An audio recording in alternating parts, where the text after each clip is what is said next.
To this day, there are young people who are very eager to study Torah, who even want to join a yeshiva. They want to become wise and learn.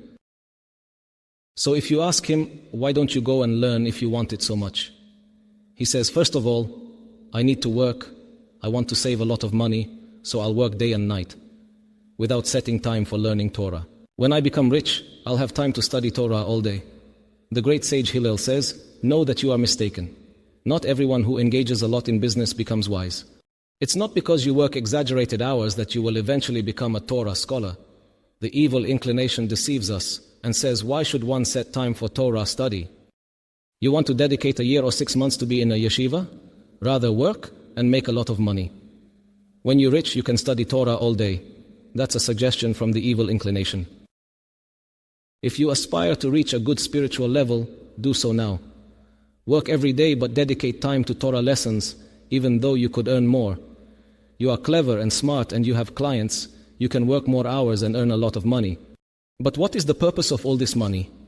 One must always remember that money is a tool, not a goal. Money is just a tool that we are blessed with for living a good and proper life. But if a person with money does not live a good and proper life, then what does he gain? He obtained the tool, received it, but did not reach the goal, did not reach the purpose. But when a person knows the balance, true, he can add hours and earn more money, but that's not the purpose he came to this world.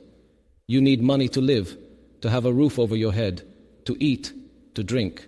He should rather put in reasonable effort and then rely on God, that if he wants him to be rich, he will find a way.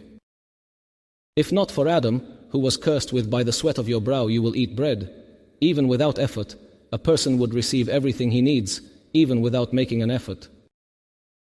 After we were cursed with, by the sweat of your brow you will eat bread, without effort, a person achieves nothing. But how much effort should be made? One must always check what amount is needed to live a reasonable life in this period, at this age. If he is married with children, then certainly he needs to provide more. If he is alone, he needs less. Everything according to the situation.